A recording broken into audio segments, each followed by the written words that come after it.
Salut chers auditeurs, aujourd'hui, je vais partager avec vous une histoire que j'élabore depuis quelque temps.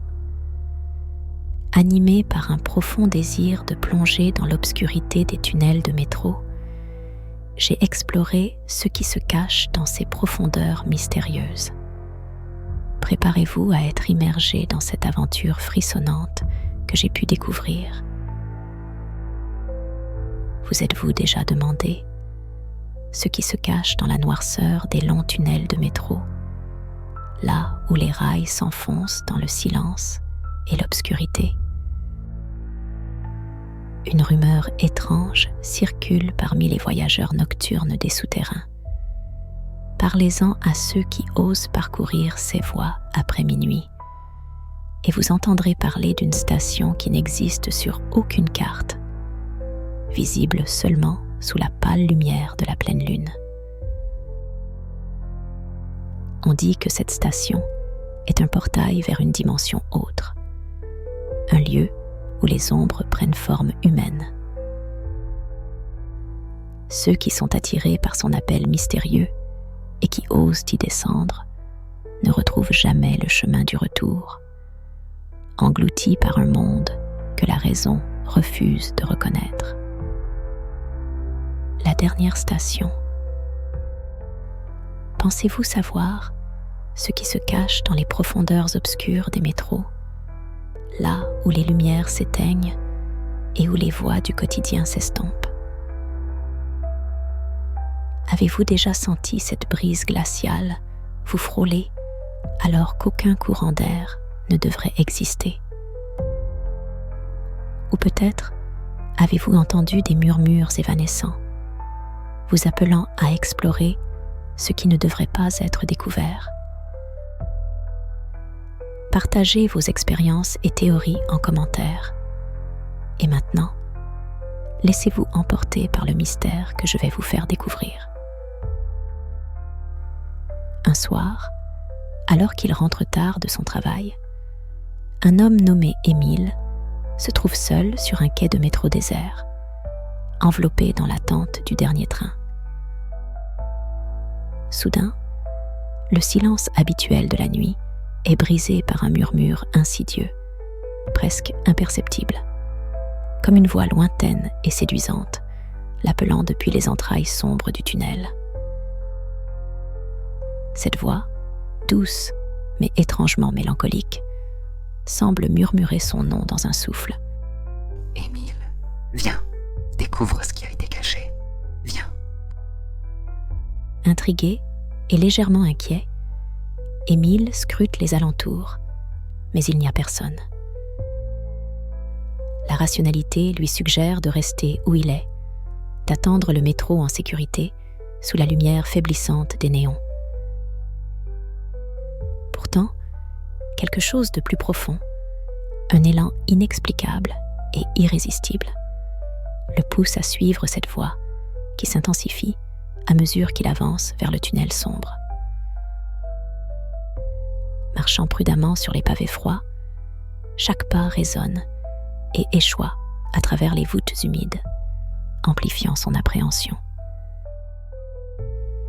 La lumière du quai s'efface lentement derrière lui, plongeant Émile dans une obscurité presque totale, où seul le son de sa propre respiration vient perturber le silence oppressant. Le murmure se transforme peu à peu en un chant mélodieux, presque hypnotique, le guidant plus profondément dans le labyrinthe de l'oubli. Émile, plus près, tu dois voir, tu dois savoir. Le frisson de la peur et de la curiosité mêlés courait le long de son échine. Chaque nouvel appel de la voix lui dessinant un chemin vers l'inconnu, vers cette station mythique que les rumeurs peignaient comme une porte vers un autre monde. Pourquoi Émile? Qui est cet homme pour que son nom résonne dans les profondeurs d'un tunnel de métro? Des questions tourbillonnent dans son esprit alors qu'il avance, guidé par une voix dont le timbre semble imprégné d'échos ancestraux. La lueur des lampes du quai pâlit progressivement derrière lui, tandis que le tunnel s'ouvre sur une scène surréaliste. À la lumière de la pleine lune, une station se matérialise, baignée dans une lumière spectrale et irréelle. Les structures métalliques rouillées et les vieux carreaux craquelés témoignent d'un autre âge, d'un autre temps qui semble avoir été oublié par le monde des vivants. Émile, le cœur battant à la chamade, descend sur le quai où le temps semble s'être arrêté.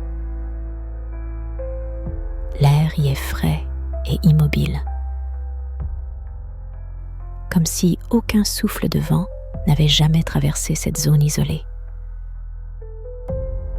Chaque pas résonne étrangement, amplifiant le silence qui enveloppe la station comme un linceul. Des affiches décolorées et des horloges arrêtées à une heure indéterminée ajoutent à l'ambiance fantomatique. La voix continue de l'appeler, plus insistante, se frayant un chemin à travers le silence oppressant. Émile, tu es arrivé. Regarde autour de toi. Bientôt tu sauras tout. Son appel est à la fois une invitation et une promesse. Un murmure qui semble porter en lui les réponses aux questions que même Émile n'avait jamais pensé à poser. Avec une voix tremblante, Émile murmure, presque sans s'en rendre compte. Pourquoi moi? Qu'est-ce que c'est que cet endroit? Il observe autour de lui, captivant chaque détail de cet endroit surréaliste. Les murs sont drapés d'affiches d'époques révolues, éclairés par la lueur surnaturelle de la lune qui filtre à travers des ouvertures oubliées. Les bancs en bois, usés par des siècles d'attente, murmurent des secrets anciens à quiconque ose s'asseoir. Des silhouettes floues et indistinctes flottent entre deux mondes, ni tout à fait présentes, ni tout à fait absentes, comme des fantômes piégés dans un limbe éternel. Soudain, une vieille femme émerge de l'ombre, comme façonnée par la brume elle-même. Son visage est marqué par le poids des années, mais ses yeux brillent d'une jeunesse incongrue, irradiant une lumière qui semble ne pas appartenir à ce monde. D'une voix portant les échos de siècles oubliés, elle murmure à Émile. Ce n'est pas ta place. Ses paroles tombant autour de lui comme des gouttes de pluie froide. Tu dois partir avant qu'il ne soit trop tard. Cette apparition et ces mots plongent Émile dans une inquiétude plus profonde. L'air autour de lui devient plus froid, plus dense, comme si la station elle-même cherchait à le repousser, à le renvoyer d'où il vient. La tension monte, le faisant frissonner sous l'emprise d'un danger invisible mais palpable. Alors qu'il se demande s'il a pénétré un sanctuaire interdit ou la scène d'un drame ancien qui continue de hanter ce lieu. Émile, la confusion et l'angoisse se lisant clairement sur son visage, s'adresse à la vieille femme. « Mais j'ai été appelé par quelqu'un ici. Pourquoi moi? Qui est là? » Sa voix tremble, révélant la peur croissante qui l'envahit. Alors qu'il attend une réponse, son regard est attiré par un mouvement au loin sur le quai. Il distingue une silhouette qui semble se débattre avec le sol, murmurant et gesticulant de manière désordonnée. La scène est troublante, comme un tableau vivant d'une détresse que les mots peinent à décrire. La vieille femme suit son regard et son expression se durcit. Ceux qui sont appelés ici ont chacun une raison d'être attirés par ce lieu. Commence-t-elle d'une voix basse et grave.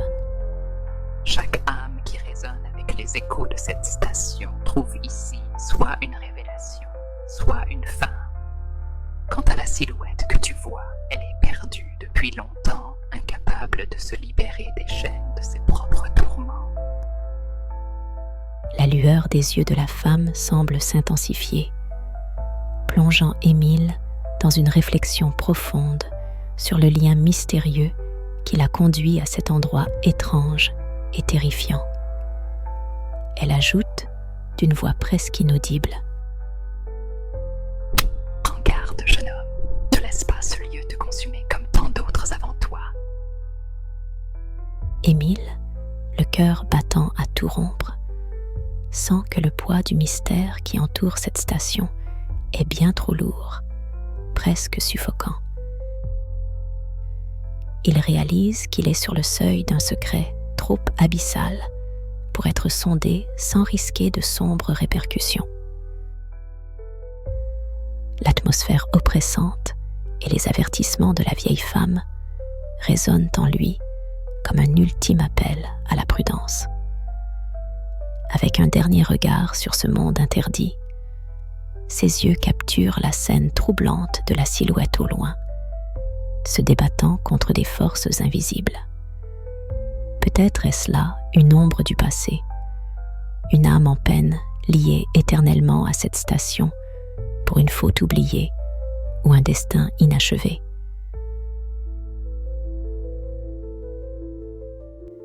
La femme avait mentionné que ceux attirés ici portaient avec eux une résonance particulière, un écho d'une vie passée ou d'une destinée encore à accomplir. Pourquoi Émile ? La réponse semble flotter juste hors de portée, dans les murmures de la station qui se perdent dans l'écho des trains. Peut-être Émile, dans sa vie quotidienne marquée par la routine et l'invisible désir de comprendre l'inexpliqué, avait-il involontairement répondu à l'appel de cet endroit. Son propre héritage, peut-être lié à des secrets ancestraux ou des liens spirituels non résolus, l'avait guidé ici, à la croisée des chemins entre le monde tangible et les mystères de l'oubli. Prenant une profonde inspiration, il se retourne et commence à marcher vers la lumière du métro qui approche. Sentant la réalité de la station s'estomper autour de lui, se dissolvant aussi soudainement qu'elle était apparue. Dans son esprit, une pensée persiste. Cette visite n'était peut-être que le début d'un voyage plus long et plus complexe. Un voyage qui nécessiterait de revenir, peut-être mieux préparé, pour démêler les fils de son propre mystère et ceux de la station. Alors qu'Émile monte à bord du dernier train de la nuit, il traverse un wagon au siège désespérément vide, la solitude amplifiant l'écho de ses pas. À peine installé, il aperçoit, non sans un frisson, la vieille dame qui lui avait parlé quelques instants plus tôt. Elle est là, assise quelque part comme surgie de nulle part. Son apparition inattendue pèse lourdement dans l'atmosphère déjà chargée d'étrangeté. À travers les vitres du wagon, dans l'obscurité extérieure qui enveloppe le tunnel, Émile distingue encore la silhouette familière qu'il avait vue se débattre sur le quai de la station mystérieuse. La figure semble lutter contre des forces invisibles, se tordant et se retournant avec une détresse palpable. Son mouvement répété et désespéré crée une image rémanente qui danse devant les yeux d'Émile, ajoutant une couche de malaise à la scène déjà surréelle. Soudain, un cri d'effroi s'échappe involontairement des lèvres d'Émile lorsque la vieille dame se tourne lentement vers lui. Son visage, éclairé par le faible scintillement des lumières du wagon, révèle un sourire espiègle et presque ténébreux. Les yeux semblent briller d'un éclat malicieux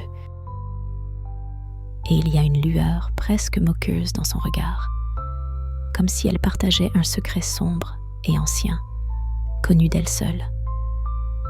Et alors que le train s'éloigne, emportant Émile vers une destination inconnue, une réflexion tourbillonne dans son esprit. Où va ce train? Est-ce là le début d'un voyage plus vaste et mystérieux? Car une chose est certaine, une fois qu'Émile est entré dans la dernière station, il n'en est jamais ressorti. Chers auditeurs, l'aventure d'Émile dans les méandres de la dernière station touche à sa fin, pour l'instant. Ce que nous avons exploré aujourd'hui n'est qu'un aperçu, une plongée dans le mystère et l'inconnu qui entourent Émile. Pourquoi a-t-il été choisi? Quels secrets sont dissimulés dans les profondeurs du métro? Tout sera révélé dans mon prochain livre, un thriller psychologique né des rumeurs et des réalités sombres de la vie métropolitaine, inspiré par mes traversées des lignes de métro à Montréal. Restez à l'écoute pour la sortie du livre, où les pièces du puzzle seront assemblées pour vous dévoiler la vérité complète. Jusqu'à notre prochaine histoire, gardez les yeux ouverts et l'esprit alerte. Et surtout, prenez soin de vous dans les ombres et les lumières de votre propre vie.